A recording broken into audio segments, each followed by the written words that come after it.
तो गाइज मैं हूं आयुष और आप देख रहे हैं रेसल इंडिया। स्वागत है आपका आज की इस वीडियो में जहां पे हम बात करने वाले हैं आज हुई वेडनेसडे नाइट वॉर्स की। और ये शब्द मुझे लगता नहीं है मैं कुछ ज्यादा टाइम बोलूंगा क्योंकि 13 अप्रैल के बाद जो है वो NXT ट्यूसडे नाइट्स को शिफ्ट हो गई, यानी कि हम लोगों के लिए वेडनेसडे को सुबह आएगी और यानी कि अब से आपको कुछ समय बाद जो है AEW और NXT की अलग अलग वीडियोस देखने को मिलेंगी। तो शायद ये भी मेरे लिए थोड़ा ईजी रहेगा क्योंकि दोनों शोज एक वीडियो में कवर करना थोड़ा टफ भी रहता है। लेकिन आज के दोनों शोज की हम बात करेंगे डेफिनेटली गाइस, और बिना कोई टाइम वेस्ट करे हम स्टार्ट करते हैं सीधा ऑल एलीट रेसलिंग डायनामाइट के शो से। जो पहला मैच हमें देखने को मिला यहाँ पे वो था क्रिश्चियन केज अगेंस्ट फ्रैंकी कजेरियन।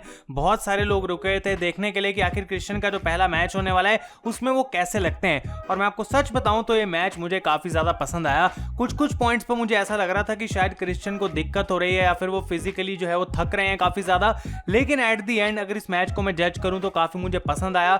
थोड़ा लंबा हो गया मेरे हिसाब से, लेकिन जो इन दोनों वेटरन्स के बीच में हमें क्लैश देखने को मिली वो मुझे काफी पसंद आई। और क्रिश्चियन केज को यहाँ पे मैच जीतना था और इतने सालों बाद उन्होंने लगाई यहाँ पे एक किल स्विच और इस मैच को गाइस वो जीत गए, तो एक अच्छा ओपनर था ये। इसके बाद डार्बी एलिन का एक प्रोमो देखने को मिलता है जहां पे वो मैट हार्डी की बात कर रहे होते हैं कि किस तरीके से हार्डी ने अपनी इतनी बड़ी लेगेसी बनाई है, लेकिन अब जो है वो पैसों से बाकी लोगों को खरीदना जो है स्टार्ट कर चुके हैं। और डार्बी यहाँ पे सिंपली कह रहे थे कि मैट अगर मैं तुमको वापस रिस्पेक्ट करना कभी स्टार्ट करूंगा तो तुम्हें वो अर्न करनी पड़ेगी, तुम्हारे पैसे से मैं तुम्हें रिस्पेक्ट करना स्टार्ट नहीं करूंगा। तो ये प्रोमो काइंड ऑफ हिंट देता है कि शायद मैट हार्डी TNT चैंपियनशिप के लिए जाएंगे, लेकिन उसका एग्जैक्ट हमें प्रूफ आज के शो पे मिला नहीं है।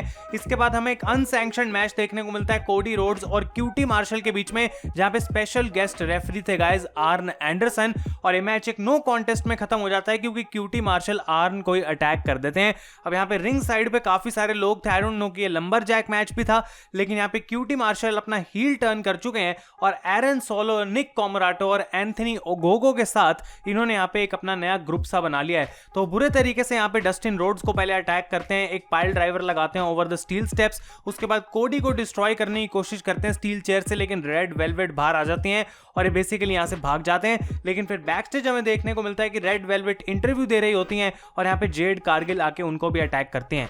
तो मेरा सिंपल ओपिनियन ये है कि QT Marshall I don't think उतने पॉपुलर सुपरस्टार हैं कि उनको एक अलग से ग्रुप दिया जाए। और इस पॉइंट पे आई थिंक अगर AEW इतने सारे फैक्शंस और छोटी छोटी टीमें बनानी शुरू कर देगी तो जो बड़ी टीम्स है उनकी वैल्यू भी घटनी स्टार्ट हो जाएगी। भाई तुम्हें 3-4 फैक्शंस रखनी चाहिए पूरे शो पे, उससे ज्यादा नहीं। ऐसा नहीं है कि हर हफ्ते तुम कोई ना कोई नई टीम बनाई जा रहे हो। और इसके रिजल्ट में फिर हमें देखने को मिलते हैं बहुत सारे टैग टीम मैचेस, जो कि अपने आप में एक डिसअपॉइंटिंग चीज लगती है अगर सारे ही मैचेस शो पे वैसे बन जाए। तो ये मुझे चीज थोड़ी अजीब लगी। और जैसा कि मैंने कहा QT मार्शल उतने बड़े स्टार नहीं है मेरे हिसाब से कि उनको अपना खुद का ग्रुप दिया जाए। इसके बाद आते हैं गाइस जॉन मॉक्सली और उनका मैच होता है सेजार बोनोनी के साथ, जो कि यहाँ पे जीत जाते हैं। बिल्कुल स्क्वॉश मैच तो मैं कहूंगा नहीं था, लेकिन जॉन मॉक्सली यहाँ पे बुलडॉग चोक लगाते हैं, काफी अच्छी एंडिंग थी इस मैच की। और इसके बाद हमें देखने को मिलता है टैज का एक प्रोमो जहां पे वो एक बार फिर से कंफर्म कर चुके हैं कि देखो भाई टीम टैज के बीच में कोई दिक्कत नहीं है। लोगों को लग रहा था ग्रुप टूट चुका है, लेकिन यहाँ पे अभी भी सब कुछ सही चल रहा है, तो हमें उस बारे में सोचने की जरूरत नहीं है। अगली चीज जो देखने को मिली वो प्रॉब्ली आज पूरे शो पे सबसे कमाल की थी, क्योंकि MJF अपने ग्रुप पिनेकल को एक गिफ्ट देने वाले थे। तो यहाँ पे इनर सर्कल के लॉकर रूम में बैठे हुए हैं और उसके बाद वो सबसे पहले एक टेलर टाइप बंदे को बुलाते हैं और वहां पे उसके पास कई सारी कोट सूट्स के कपड़े की रेंज है और वो कहते हैं कि पिनेकल भाई जेंटलमैन का ग्रुप है, तो यहाँ पे हम बिल्कुल जेंटलमैन की तरह ही अब ड्रेसअप होना स्टार्ट करेंगे। और उसके बाद वो कहते हैं जो हमारा लॉकर रूम है वो बहुत ज्यादा बकवास है, इसको बहुत सारे काम की जरूरत है, तो मैंने एक इंटीरियर डिजाइनर भी इसके लिए हायर करा है। तो वो गेट खोलते हैं जैसे कि इंटीरियर डिजाइनर आने वाला है अंदर, लेकिन बाहर खड़ी होती है द इनर सर्कल। और वो मोमेंट गाइज मुझे बहुत ही ज्यादा कमाल लगी, जिस तरीके से क्रिस जेरिको खड़े हुए हैं पूरे ग्रुप में। MJF गेट को बंद करते हैं, कहते हैं हमें यहाँ से निकलना पड़ेगा, वो दूसरा गेट खोलते हैं और वहां पे खड़े होते हैं जेक हेगर। और उसके बाद इन दोनों ग्रुप्स के बीच में कमाल की ब्रॉल स्टार्ट हो जाती है, यानी कि सैंटाना ओर्टिज लड़ रहे होते हैं यहाँ पे FTR से, वार्डलो की ब्रॉल चल रही होती है जेक हेगर के साथ, सैमी गेवारा शॉन स्पियर्स से लड़ रहे हैं और Chris Jericho obviously guys MJF से लड़ रहे होते हैं। तो यहाँ पे बहुत ही कमाल की ब्रॉल हमें देखने को मिली। भाई जेरिको ने जो है वो पेप्सी वाला जो कैन होता है वेंडिंग मशीन, उसके अंदर फेंकते हैं MJF को, टॉयलेट सीट के अंदर उनका मुंह डुबा देते हैं। और यहाँ पे सैंटाना ओर्टिज जो है वो बुरे तरीके से खून निकाल देते हैं डैक्स हार्वुड का, टली ब्लैंचार्ड को भी वो अटैक कर देते हैं। जेक हेगर यहाँ पे टेबल के थ्रू फेंकते हैं वार्डलो को और सैमी गेवारा भी शॉन स्पियर्स को मारते हैं। तो ये जो पूरी सेगमेंट थी बहुत ही ज्यादा एंटरटेनिंग लगी, बहुत ही परफेक्ट तरीके से बुक करा गया था इनर सर्कल का यहाँ पे रिटर्न।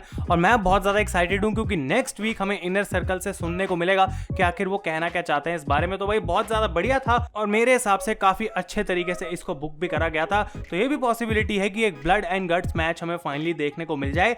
इसके बाद गाइस हमें मैच देखने को मिलता है AEW world champion Kenny Omega का, जहां पे वो गुड ब्रदर्स के साथ टीम अप करते हैं अगेंस्ट रे फेनिक्स, पेंटा एंड लरेडो किड। ये एक काफी हाई फ्लाइंग मैच था जो कि एक्सपेक्ट हम कर सकते हैं, बहुत सारी सुपर किक्स थी यहाँ पे, लेकिन at the end Kenny Omega एक वन विंगेड एंजल लगाते हैं लरेडो किड के ऊपर, उनको पिन करते हैं। इस मैच को वो जीत भी जाते हैं और मैच के बाद यहाँ पे आते हैं गाइस जॉन मॉक्सली और उनके साथ होते हैं द यंग बक्स। तो यहाँ पे जॉन मॉक्सली और यंग बक्स जैसे रिंग के अंदर आते हैं, ओमेगा और गुड ब्रदर्स वहां से भाग जाते हैं। तो यहाँ पे भी ऐसा लग रहा है कि एक टैग टीम मैच की तरफ ये स्टोरी लाइन बढ़ रही है, और जबकि जॉन मॉक्सली यंग बक्स को इतना पसंद नहीं करते, तब भी उनको एक फेवर देनी है यंग बक्स को जो कि पेंडिंग है, और उस वजह से वो उनके साथ टीम अप कर रहे हैं। और इस शो में हमें एक बैक स्टेज सेगमेंट भी देखने को मिलती है जहां पे मैट जैक्सन को थप्पड़ लगाते हैं डॉन कैलिस, और किसी तरीके से मैट जैक्सन अपना गुस्सा वहां पे रोकते हैं। तो उस चीज का बदला भी यंग बक्स को लेना है यहाँ पे ओमेगा और डॉन कैलिस से। इसके बाद बात करें तो एक विमेंस का टैग टीम मैच हमें देखने को मिलता है जहां पे नायला रोज और द बनी की टीम ने हरा दिया टाई कॉन्टी और इकारू शीडा को। ये मैच ठीक ठाक था, काफी सारी इसमें इंटरफेरेंसेस थी क्योंकि हार्डी फैमिली ऑफिस जो है वो रिंग साइड में यहाँ पे था और उनकी यहाँ पे विक्ट्री भी हो गई, तो पूरी ये जो फैक्शन है वो जीत चुकी है। और फाइनली शो के मेन इवेंट में गाइस हमें देखने को मिलता है एक बहुत ही मजेदार एंटरटेनिंग मैच जो कि एक आर्केड एनार्की मैच था, Chuck Taylor and Orange Cassidy against Miro and Kip Sabian. अब बेसिकली ये कोई रेसलिंग मैच नहीं था, यहाँ पे पूरी ब्रॉल चल रही थी, जितनी भी आर्केड वीडियो गेम्स है वो रिंग साइड पे लगा रखी थी, उसके थ्रू ये एक दूसरे को फेंक रहे हैं। लेकिन कुछ मोमेंट्स इसमें काफी बढ़िया थी, जैसे कि मीरो को ये बिल्कुल पाइल अप कर देते हैं, सारी मशीन वगैरह उनके ऊपर फेंक देते हैं ताकि मीरो वहां से उठ ना पाए। उसके अलावा दो हमें यहाँ पे रिटर्न्स देखने को मिले हैं। पहला था क्रिस स्टैटलैंडर का जो कि एक यूएफओ की मशीन के अंदर से निकल के आ गई अचानक से, और पेनेलोपी फोर्ड को उन्होंने अटैक कर दिया, और इस वजह से हुआ क्योंकि उनको एलियन बोला जाता है। उसके पीछे का रीजन आज तक मुझे समझ नहीं आया, लेकिन वो काफी कमाल तरीके से जो है वो यहाँ पे पेनेलोपी को थ्रू द टेबल फेंकती हैं। और उसके बाद हमें देखने को मिलता है कि ट्रेंट जो कि इतने समय से आ नहीं रहे थे, मीरो ने उनको डिस्ट्रॉय कर दिया था, वो अपनी मॉम के साथ आते हैं उसी व्हाइट वैन में, और यहाँ पे ट्रेंट का भी रिटर्न देखने को मिल गया। तो ये अच्छे सरप्राइजेस थे। और इसके अलावा हमें एक मोमेंट देखने को मिली जहाँ पे चक टेलर काफी सारे लेगोज रिंग के अंदर डाल देते हैं, लेकिन उसी के थ्रू जो है यहाँ पे किप सेबियन उनको पावर बॉम्ब लगाते हैं। तो वो एक कूल मोमेंट थी, लेकिन एट द एंड यहाँ पे विक्ट्री हो चुकी है बेस्ट फ्रेंड्स की, और वो सेलिब्रेट करते हैं गाइस जैसे कि शो चला जाता है ऑफ द एयर। तो ओवरऑल आज डायनामाइट का शो जो था मुझे काफी अच्छा फ्लो होता हुआ दिखा, जो कि यूजुअली लगता है कि बीच बीच में बोरिंग पॉइंट्स थे, लेकिन आज वैसा काफी कम था। अब हम बात करते हैं NXT के शो की। तो पहला मैच था यहाँ पे कैमरन ग्राइम्स और रॉड्रिक स्ट्रॉन्ग का, और ये भी काफी अच्छा मैच देखने को मिला, लेकिन रॉड्रिक स्ट्रॉन्ग को रिंग साइड अलग अलग चीजें दिख रही थी जो कि अनडिस्प्यूटेड एरा से रिलेटेड है, जो कि उनको डिस्ट्रैक्ट कर रही थी, और इसी डिस्ट्रैक्शन के चलते जो है उनको एक बैंड भी दिखता है, रिस्ट बैंड, और यहाँ पे कैमरन ग्राइम्स अपना केविन फिनिशर लगाते हैं और यहाँ पे रॉड्रिक स्ट्रॉन्ग इस मैच को हारते हैं। बैक स्टेज यहाँ पे फिर इंटरव्यू ली जाती है रॉड्रिक स्ट्रॉन्ग की, और वो कहते हैं कि भाई आई एम डन। उनको बोला जाता है कि भाई तुम बैटल रॉयल के भी पार्ट हो, लेकिन कहते हैं मुझे कोई लेना देना नहीं है, और वहां से वो अरीना छोड़ के चले जाते हैं। इसके बाद बाहर आ जाते हैं सैंटोस एस्कोबार, और वो कहते हैं आज मैं एक ओपन चैलेंज थ्रो करने वाला हूं क्रूजर वेट टाइटल के लिए, ताकि मैं जॉर्डन डेवलिन को दिखा सकूं कि मैं कितना रेडी हूं अपने मैच के लिए टेक ओवर में जो होने वाला है। और यहाँ पे चैलेंज एक्सेप्ट करते हैं टाइलर ब्रीज। तो इन दोनों के बीच में हमें काफी बढ़िया मैच देखने को मिला, लंबा मैच भी था, लेकिन at the end Santos Escobar को यहाँ पे जीतना था, जो कि हम जानते हैं। और उसके बाद यहाँ पे वो अटैक करना स्टार्ट कर देते हैं टाइलर ब्रीज को लेगार्डो के साथ, और यहाँ पे MS के बाहर आ जाती है, और उसके बाद ग्रिजल्ड यंग वेटरन्स आते हैं स्क्रीन पे और प्रोमो कट करके कहते हैं देखो भाई तुम दोनों टीम्स जो हो वो फालतू के मजे ले रहे हो, लेकिन हम बिल्कुल फोकस हैं क्योंकि वो vacant NXT tag team titles जो हैं वो हम टेक ओवर में जीत जाएंगे। तो यहाँ पे एक प्रोमो हमें देखने को मिला।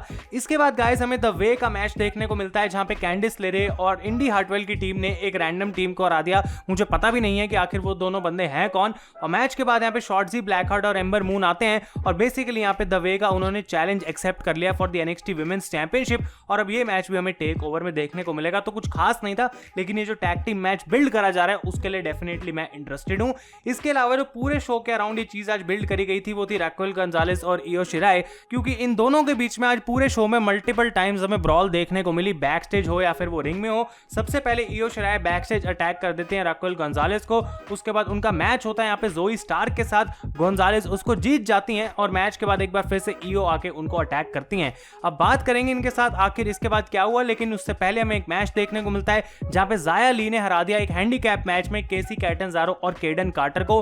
मैच के बीच में केडन कार्टर इस मिस्ट्री फिगर को जाके कन्फ्रंट करने की कोशिश करती हैं, लेकिन उनको वही यहाँ पे अटैक कर दिया जाता है। तो इसके बाद फिर से बैकस्टेज गोंजालेस जा रही होती हैं, इयो शिराई उनको अटैक करती हैं, और यहाँ पे इस बार गोंजालेस को अपर हैंड मिलता है क्योंकि एक विंडो के थ्रू जो है यहाँ पे वो फेंक देती हैं इयो शिराई को। इसके बाद टोमासो चांपा का एक प्रोमो में सुनने को मिलता है जहां पे वो कहते हैं कि वॉल्टर ने जो लास्ट वीक मेरा लॉकेट तोड़ा था वो मुझे मेरी वाइफ और किड की तरफ से मिला था और ये बात शायद उनको पता नहीं है। और बहुत सारे लोग ये बोल रहे हैं कि टोमासो ciampa पहले वाला गायब हो चुका है, अब वो अलग है। और वो कहते हैं देखो भाई, कुछ मामलों में हो सकता है कि मैं चेंज हो गया हूं, लेकिन जो अंदर मेरे लिए ईविल बसा हुआ है वो अभी तक कहीं गया नहीं है और ये बात तुम्हें 7 दिन में पता चल जाएगी एट NXT टेकओवर। और मैं बिल्कुल फोकस्ड हूं to get the NXT UK championship. और अगर हम बात कर रहे हैं यहाँ पे चैंपियनशिप्स की, तो NXT चैंपियनशिप के भी हमें 2 प्रोमो देखने को मिले।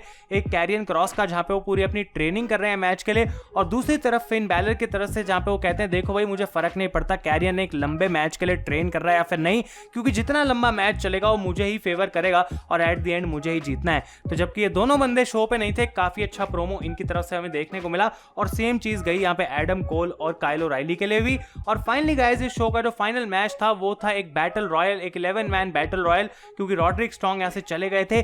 LA नाइट जो है यहाँ पे इस मैच को जीत गए, लेकिन इसके अलावा Isaiah Swerve Scott, Leon Ruff, Bronson Reed, Cameron Grimes और डेक्स्टर ल्यूमिस जो है वो एक गॉन्टलेट मैच के लिए क्वालिफाई कर चुके हैं। तो जो भी ये गॉन्टलेट मैच को अब जीतेगा वो क्वालिफाई करेगा, नंबर 1 कंटेंडर बनेगा for Johnny Gargano's North American championship. तो देखना इंटरेस्टिंग रहेगा। LA नाइट को यहाँ पे काफी बड़ी विक्ट्री तो दे दी गई, लेकिन रॉड्रिक स्ट्रॉन्ग के साथ अब क्या होगा वो मुझे नहीं पता।